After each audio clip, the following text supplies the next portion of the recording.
जय श्री राम दर्शकों, स्वागत है आपका हमारे YouTube चैनल फर्स्ट परसेप्शन में। मैं केडी, चलिए आज सभी को ले चलता हूं देवघर की यात्रा पे। वैद्यनाथ ज्योतिर्लिंग मंदिर, जिसे बाबा वैद्यनाथ धाम के नाम से भी जाना जाता है, शिव के सबसे पवित्र निवास 12 ज्योतिर्लिंग में से एक है। यह भारत के झारखंड राज्य के संथाल परगना में देवघर में स्थित है। यह एक मंदिर परिसर है जिसमें बाबा वैद्यनाथ का मुख्य मंदिर है, जहां ज्योतिर्लिंग स्थापित है और अन्य 21 मंदिर है। हिंदू मान्यताओं के अनुसार राक्षस राज रावण, जो कि एक शिव भक्त था, वह हर दिन लंका से कैलाश भोलेनाथ के दर पर उनकी पूजा करने जाता था। उसने शिव भगवान को प्रसन्न करने के लिए एक के बाद एक अपने 10 शेर भोलेनाथ को अर्पण किया था। इससे प्रसन्न होकर शिव घायल हुए रावण को ठीक करने के लिए प्रकट हुए। जैसा कि उन्होंने एक डॉक्टर के रूप में काम किया, उन्हें वैद्य डॉक्टर कहा जाने लगा। मंदिर का नाम शिव के इसी पहलू से पड़ा है। वैद्यनाथ के इसी मंदिर को 52 शक्तिपीठों में से एक माना जाता है। यहाँ माता सती का हृदय भगवान विष्णु के सुदर्शन चक्र द्वारा सती के शरीर से अलग हो जाने के बाद गिर गया था, जिस स्थान पर संबंधित मंदिर बना हुआ है। क्योंकि सती का हृदय यहाँ गिरा था, इसलिए इस स्थान को हृदय पीठ भी कहा जाता है। यहाँ सती को जय दुर्गा या विजय दुर्गा और भगवान भैरव को वैद्यनाथ या वैद्यनाथ के रूप में पूजा जाता है। सती का पुनर्जन्म पर्वतों के राजा हिमावत और देवी मैना की पुत्री पार्वती के रूप में हुआ था। शिव महापुराण के अनुसार एक बार ब्रह्मा और विष्णु के बीच सृष्टि की सर्वोच्चता के संदर्भ में बहस हुई। उनकी परीक्षा को लेने के लिए शिव प्रकाश के एक विशाल अंतहीन स्तंभ ज्योतिर्लिंग के रूप में तीनों लोकों को छेद दिया।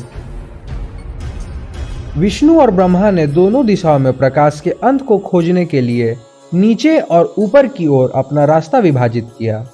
ब्रह्मा ने झूठ बोला कि उन्होंने अंत का पता लगा लिया, जबकि विष्णु ने अपनी हार मान ली।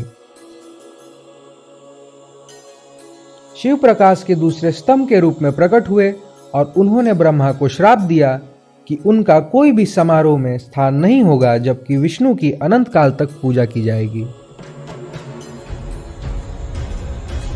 ज्योतिर्लिंग सर्वोच्च अंशहीन वास्तविकता है, जिसमें से शिव आंशिक रूप से प्रकट होते हैं। ज्योतिर्लिंग मंदिर इस प्रकार वह स्थान है जहां शिव प्रकाश के एक उग्र स्तंभ के रूप में प्रकट हुए। एक कहानी के अनुसार रावण शिव का सबसे बड़ा उपासक था। एक बार उन्होंने भगवान शिव से लंका में रहने की गुहार लगाई, जिस पर शिव ने उत्तर दिया वह कैलाश को नहीं छोड़ सकते, इसलिए उन्होंने उन्हें अपना ज्योतिर्लिंग दिया। और कैलाश से लंका की यात्रा से पहले भगवान शिव ने रावण से कहा कि ज्योतिर्लिंग को किसी भी स्थान के बीच में ना रखे, क्योंकि एक बार रावण ने उसे किसी भी स्थान पर रख दिया तो ज्योतिर्लिंग वहां से नहीं हटेगा। देवताओं को यह चिंता हुई कि अगर शिव शंकर का आत्म ज्योतिर्लिंग लंका चला गया तो रावण अजर अमर हो जाएगा। इसलिए सभी देवताओं ने माता पार्वती से गुहार लगाई, जिस कारण माता पार्वती ने कैलाश से लंका की ओर रावण के प्रस्थान से पहले उन्हें दिव्य गंगा जल पिला दिया, जिस कारण लंका के रास्ते में रावण को लघुशंका करने की इच्छा हुई। उन्होंने ज्योतिर्लिंग को मार्ग में ना रखने के भगवान शिव के वचनों को याद किया। दूसरी ओर अन्य देवी देवताओं ने भगवान विष्णु से विनती की कि रावण को ज्योतिर्लिंग को लंका ना ले जाने दे, क्योंकि वह और अधिक शक्तिशाली और अपराजय हो जाएगा।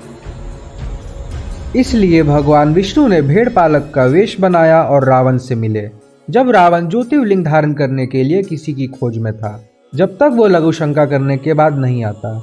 भगवान विष्णु ने ज्योतिर्लिंग लिया और उन्हें आश्वासन दिया कि वह ज्योतिर्लिंग को जमीन पर ना रखेंगे। इस आश्वासन पर रावण नृत्य किया करने गया। भगवान विष्णु ने शिव ज्योतिर्लिंग की स्थापना की। आकाशवाणी हुई कि भेड़ पालक और कोई नहीं, खुद भगवान विष्णु है, और उन्होंने दिव्य ज्योतिर्लिंग की स्थापना कर दी है। रावण क्रोध से आता है, मगर तब तक विष्णु भगवान अंतर्ध्यान हो गए। रावण की काफी कोशिशों पर भी ज्योतिर्लिंग को वह ना उठा पाया। अतः रावण ने बाबा बैद्यनाथ धाम मंदिर बनाया और वहां से चला गया। रावण की मनोकामना के कारण यह शिव ज्योतिर्लिंग उसे मिला। यही कारण है कि बाबा बैद्यनाथ को रावणेश्वर कामना लिंग भी कहते हैं।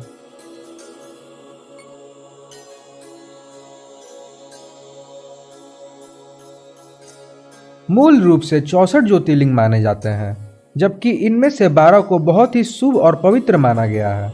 12 ज्योतिर्लिंग स्थलों में प्रत्येक पीठासीन देवता के नाम से प्रख्यात है। प्रत्येक को शिव का अलग रूप माना जाता है। इन सभी स्थलों पर प्राथमिक छवि शिव के अंतर प्रकृति का प्रतीक, अनादि और अंतहीन स्तंभ का प्रतिनिधि करने वाले लिंगम है। 12 ज्योतिर्लिंग में गुजरात में सोमनाथ, आंध्र प्रदेश के श्रीशैलम में मल्लिकार्जुन, मध्य प्रदेश के उज्जैन में महाकालेश्वर और खंडवा में ओमकारेश्वर, उत्तराखंड में केदारनाथ, महाराष्ट्र में भीमाशंकर, उत्तर प्रदेश के वाराणसी में काशी विश्वनाथ, महाराष्ट्र में त्र्यंबकेश्वर, झारखंड के देवघर में बैद्यनाथ, गुजरात के द्वारका में नागेश्वर, तमिलनाडु के रामेश्वरम में रामेश्वर और महाराष्ट्र में घुश्मेश्वर है।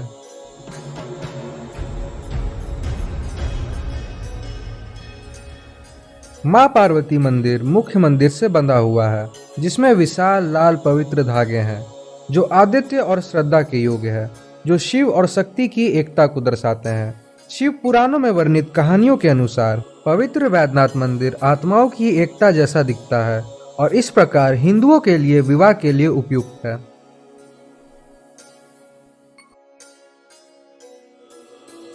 निकटम railway station Jasidih railway station है, जो बैद्यनाथ मंदिर से 7 किलोमीटर दूर है। जसीडीह पटना मार्ग से हावड़ा सियालदह से 311 किलोमीटर दूर है।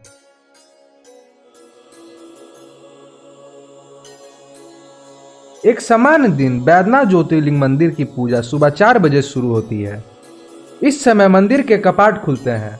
प्रातः 4 से 5:30 तक प्रधान पुजारी पूजा अर्चना करते हैं। स्थानीय लोग इसे सरकारी पूजा भी कहते हैं। इसके बाद भक्त शिवलिंग की पूजा करना शुरू करते हैं। सबसे दिलचस्प परंपरा यह है कि मंदिर के पुजारी पहले लिंग पर कच्चा जल डालते हैं और बाद में तीर्थयात्री पानी डालते हैं, लिंग पर फूल और बेलपत्र चढ़ाते हैं। पूजा की रस्म दोपहर 3:30 बजे तक चलती है। इसके बाद मंदिर के कपाट बंद कर दिए जाते हैं।